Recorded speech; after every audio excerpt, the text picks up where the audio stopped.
예, 드디어 여러분들이 한 달 넘게 준비해온 성경 암송 대회가 바로 오늘입니다. 어떻게 여러분들 많이들 외우셨는지 모르겠습니다. 어제도 권사님들 암송하시면서 혹시 좀 틀리면 목사님 힌트 주실 거죠? 그렇게 물어보시는데 어느 정도 봐드리고 다 알려드립니다. 중요한 것은 그렇게 외우려고 시도한 거죠. 뭐 이게 뭐 시험 봐서 떨어뜨리는 뭐 그런 것도 아니고 성경 말씀 우리가 잘 외우자 라고 하는 거니까 그렇게 빡빡하게 안 합니다. 그동안 계속해서 성경 암송에 관한 설교 말씀을 드렸는데 이처럼 우리가 하나님의 말씀을 읽고 듣고 외우고 하는 것이 우리에게 얼마나 좋은 건지 몰라요. 물론 여러분들에게 이제 시상하려고 상품을 해놨지만 이 상품보다 더 좋은 게 여러분들 속에 들어가는 거잖아요. 그렇죠? 즉 내 속에 두고 언제든지 그 말씀을 빼서 쓸 수 있도록 하기 위한 거죠. 예전에 제가 중고등부 시절에 제가 가지고 있었던 꿈이 있었습니다. 마이크 잠깐 하울이 좀 나는 것 같아요. 선생님 조정 좀 한번 해주세요. 누구든지 언제 어디서나 누구나 이 성경에 대해서 질문을 하면 이겁니다 라고 하고 성경을 들어서 대답할 수 있게 되는 거죠. 아직도 많이 모자랍니다만 그러기 위해서 필요한 것이 뭐냐? 바로 하나님의 말씀을 외우는 겁니다. 머릿속에 외우고 있으면 언제든지 찾아서 사용할 수가 있기 때문이죠. 오늘 베드로후서 본문 말씀을 보시면요. 2절에 끝에 보시면 뭐로 끝나냐면요. 기억하게 하려 하노라 라는 말씀으로 끝나요. 그리고 또 5절의 끝에 보시면 일부러 잊으려 함이로다 라고 정반대의 말로 끝나는 것을 볼 수가 있습니다. 그 앞에 기억하게 하노라 라는 것은 베드로가 이 말씀을 기록한 이유고요. 뒷부분에 일부러 잊으려 함이로다 라는 것은 이 말세에 조롱하는 자들이 와서 그렇게 한다라는 겁니다. 자기들도 잊으려 할 뿐 아니라 사람들도 잊게 만들려고 한다라는 거죠. 결국 암송은 하나님의 사도가 하라고 권하는 것이고 또 잊어버리라는 것은 사탄이 우리에게 와서 권하는 것이. 지난주 수요일 제가 길가밭에 떨어진 씨앗은 새들이 와서 집어 먹어버린다 그랬는데 바로 그와 같은 원리입니다. 사탄은 우리 머릿속에 하나님의 말씀이 오래 남아있는 것을 원하지 않고 있습니다. 그리고 그와 같은 사탄의 전략은요, 오늘날 너무나도 잘 먹히고 있는 거죠. 바로 오늘 본문의 말씀을 통하여서 우리가 하나님의 말씀을 암송해야 하는 것이 왜 중요한지, 그리고 그러한 우리를 방해하는 여러 가지 시도들을 우리가 어떻게 극복할지를 깨닫는 그러한 시간이 되기를 간절히 소원합니다. 자, 먼저 첫 번째로 이 베드로 사도는요, 2절에서 거룩한 선지자들이 예언한 말씀과 또 주 되신 구주께서 너희의 사도들로 말미암아 명하신 것을 기억하게 하려 한다라고 말씀을 하고 있습니다. 자, 여기서 보면 거룩한 선지자들이 예언한 말씀, 이건 곧 구약 성경을 의미합니다. 물론 이제 이 선지자 하면은 뭐 구약 성경이 오경이 있고요, 율법서가 있고, 그 다음에 또 역사서가 있고요, 그 다음에 시가서가 있고, 그 다음에 예언서가 있어요. 선지서가. 그러면 이제 선지자가 예언한 말씀, 그러면 예언서만 의미하는 거 아니냐라고 할 수가 있는데, 그러나 이 선지자라는 뜻이 뭐냐면요, 선지자는 그 뜻이 대언자, 다시 말하면 하나님의 말씀, 하나님의 뜻을 이스라엘 백성들에게 대언하는 사람을 선지자라 그래요. 그러니까 선지자, 영어로 하면 프로펫이라는 뜻인데, 이 프로펫이라는 단어가 가지고 있는 의미가 뭐냐면 그 대언자라는 의미예요. 그래서 실제로 모세가 얘기하기를, 그 모세가 말이 어눌해 가지고 아론이 대신해서, 모세 대신해서 바로에게 이야기를 해줬잖아요. 그래서 아론이 나의 프로펫이다, 아론이 나의 선지자다 라고 이야기를 합니다. 성경 본문에. 다시 말해 선지자는 뭐 미래를 점치거나 또는 뭐 능력을 행하거나 이러한 사람을 선지자로 얘기하는 게 아니라 하나님의 뜻을 이스라엘 백성들에게 전달하는 전달자가 바로 선지자라는 거예요. 그래서 성경에 보면 모세도 선지자라고 나와요. 신명기에 보면 모세와 같은 선지자, 그래서 모세는 더 다른 선지자보다 더 위대한 게 하나님을 직접 대면하여 본 사람이다 라고 이야기하면서, 그러면서 거기에 예언된 게 뭐냐면 이제 모세와 같은 선지자가 너희 형제 중에서 나올 텐데 그가 나의 모든 뜻을 너에게 다 알려주리라 라고 할 때 그 모세와 같은 선지자가 누구냐? 예수님을 의미하는 겁니다. 예. 따라서 선지자 그러면 엘리야, 다니엘, 이사야 이런 사람만 선지자가 아니라 실제로 하나님의 말씀을 다 대언한 다윗도 선지자고 솔로몬도 선지자고 모세도 선지자고 다 그렇게 되는 거예요. 그래서 여기서 얘기하는 거룩한 선지자들이 예언한 말씀, 그것은 결국 구약 성경을 의미하는 거죠. 그리고 그것은 오늘날 살고 있는 우리에게도 꼭 필요한 하나님의 말씀인 거죠. 그러기에 그것을 기억하라라고 말하고 있는 겁니다. 얼마 전에 어떤 학생으로부터 국제기도원협회가 뭐냐, 혹시 이단이냐라는 그런 질문을 받았어요. 국제기도원협회는 오래전부터 성경을 무료로 나눠주는 그러한 사역을 했던 선교 단체입니다. 저희 어렸을 때도 있었던 것 같아요. 그래서 저희 어렸을 때 학교 옆에서 저희 때는 파란색 그 신약 성경 시편이 들어있는 그거를 이렇게 나눠줘서 공짜로 받았었거든요. 근데 요즘에도 어제도 받은 거 보니까 파란색인데 우리 때보다 사이즈가 좀 작아졌더라고요. 우리 때는 요만했는데 지금 은 요만하게 바뀌었더라고요. 그래서 여기에 쏙 들어가는데, 근데 이제 왜 뭐가 이상하냐 그랬더니 앞에서 성경책을 나눠주길래 받았는데 구약 성경이 없고 시편이랑 신약 성경만 있다는 거예요. 그래서 혹시 이단이 아니냐라고 물어봐서 참 영리한 학생이에요.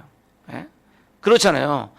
구약 성경을 의도적으로 빼고 신약 성경만 나눠준 거라면 실제로 이단이 맞습니다. 예. 성경은 구약과 신약 둘 다 하나님 말씀으로 우리에게 주셨기 때문이에요. 따라서 어떤 사람이 구약 성경은 필요 없다, 구약 성경은 그냥 유대인들의 경전일 뿐이다 라고 얘기한다면 그건 분명한 이단이 틀림이 없습니다.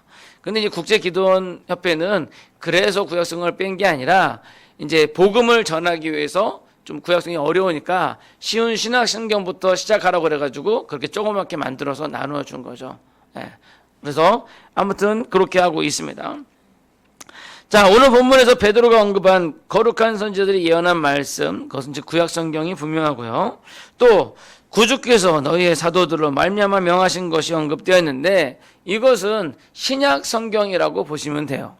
근데 물론 이 베드로후서를 기록할 당시에는 신약 성경이 우리가 알고 있는 마태복음부터 시작해서 요한계시록까지 이렇게 온전하게 다 형성되기 전이에요. 아직 계시가 종결되기 전이거든요. 그렇기 때문에 그 당시에는 신약 성경이다라고 될 수는 없지만, 그러나 그 당시에도 이 사도들이 기록한 마태복음이라든지 누가복음이라든지 이런 부분들이 각 교회마다 회람되면서, 그러니까 그 당시에는 인쇄술이 없으니까 내가 받은 거를 내가 손으로 써가지고, 내가 한 명이 받으면은 행운의 편지 비슷하네요. 10장을 써가지고 10교회도 나눠주고, 네. 그런 식으로 이렇게 나누어서 서로 회람하면서 이것을 하나님의 말씀으로 받았어요. 그래서 바로 그것이 이제 신약 성경이라고 얘기할 수가 있는 거죠. 그래서 주께서 사도들에게 명령하신 그 말씀은 결국 신약 성경을 의미하는 겁니다. 이것이 초대교회로부터 계속적으로 신구약 하나님의 말씀으로 기억되었고, 그런 차원에서 보면 베드로 사도가 권면하고 있는 것은 하나님의 말씀, 이 성경을 기억하라 라고 말씀을 하고 계시는 거죠. 왜 그렇게 기억을 해야 하는가? 그것은 그 말씀을 제대로 기억하지 못하고 있을 때 그 빈틈을 노려서 우리를 넘어뜨리려고 하는 자들이 우리를 조롱한다라는 거예요. 오늘 본문에 보시니까 주께서 강림하신다는 약속이 어디 있느냐? 아주 기본적인 질문이죠. 아니, 예수님께서 재림하신다는 말이 어디 있냐? 다시 오신다는 말이 어디 있냐? 라고 질문하는 거예요. 이런 질문들을 받을 때 우리는 분명히 대답을 할 수 있어야 된다는 거죠.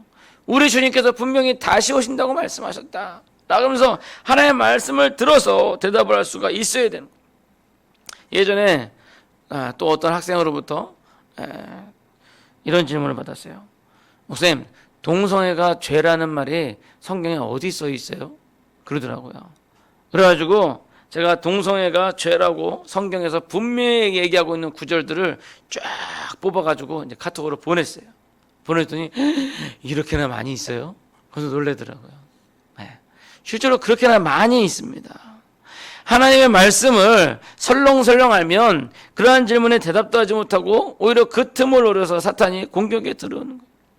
바라긴 하나님의 말씀이 여러분들 속에 있도록 외우고 또 외워서 여러분들의 것으로 만드시기를 소원합니다.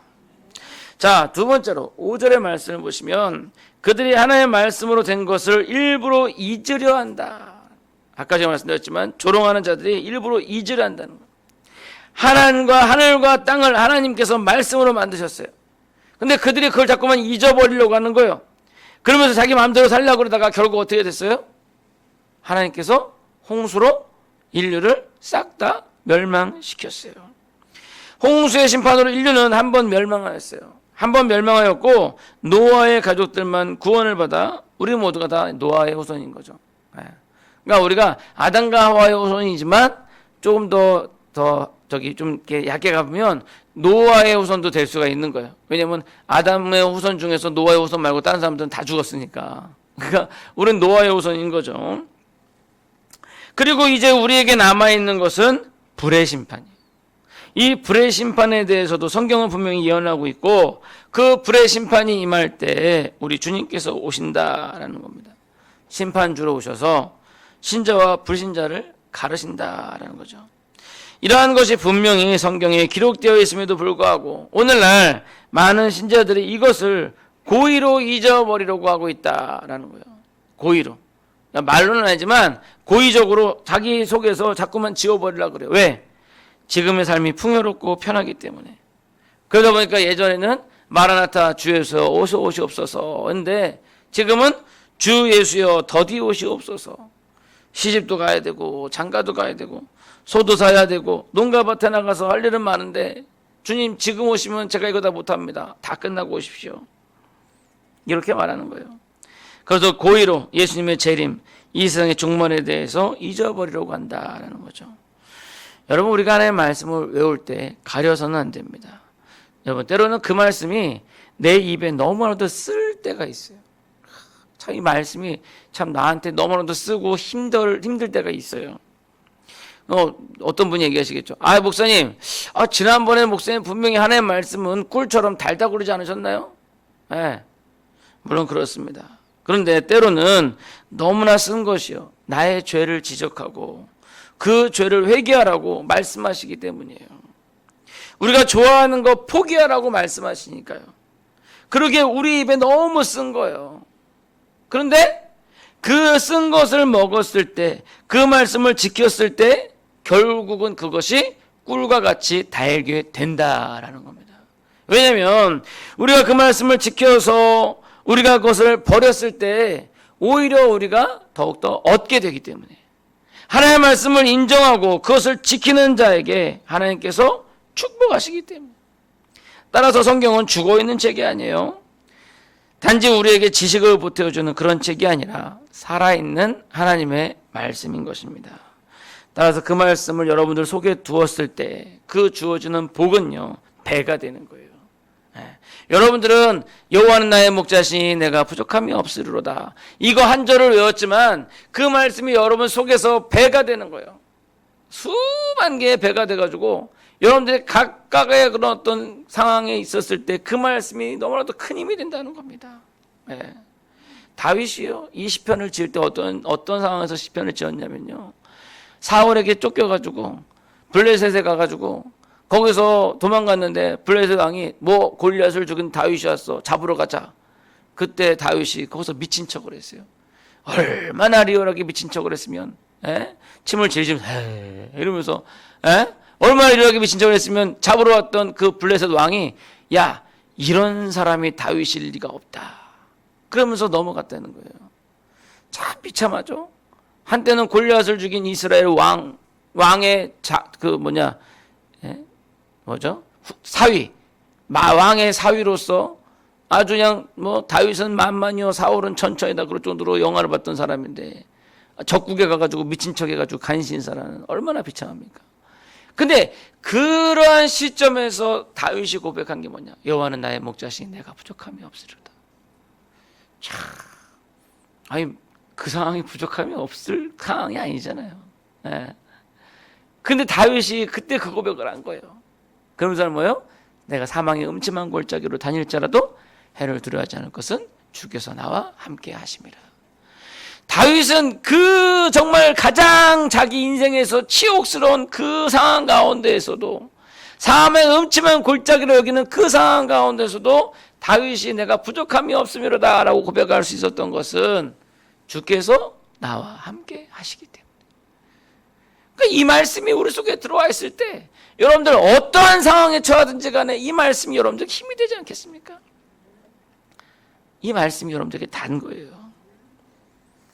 바라기는 결코 잊지 마시고 그 말씀을 속에 두어서 여러분들을 넘어뜨리려고 하는 이 세상에 안주하지 마시고 승리하여서 우리 주님 다시 오심을 바라보는 그런 여러분들 되시기를 간절히 축원합니다. 이제 말씀에 들어가겠습니다. 오늘 성경 암송대 많은 분들이 모두가 참가하셨으면 좋겠습니다. 제가 누누이 말씀드리지만 한 절이라도 외우시면 여러분들 집에서 유용하게 쓰시라고 물티슈를 다 드리는 거 아니고 하나씩만 드립니다. 시편 23편 1편 아까 제가 했던 1절 여호와 나의 목자시 내게 부족함이 없으리로다. 이렇게만 외우셔도 돼요. 중요한 것은 시도죠. 그렇게 시도해서 한 구절이라도 여러분들 속에 두셨을 때 그 말씀이 놀라운 역사를 일으킬 거예요. 그냥 대수롭지 않게 억지로 외우셨을지라도 그 말씀이 여러분들 삶 속에서 어떻게 역사를 하실지 저도 참 궁금합니다. 바라기 오늘 본문에서 베드로 사도가 권면한 것처럼 구약과 신약 이 하나의 말씀을 기억하시고 그 속의 것을 잊어버리게 하려 하는 악한 사탄마귀의 유혹을 이기시고 세상을 이기시는 그런 여러분들이 되시기를 간절히 축원합니다.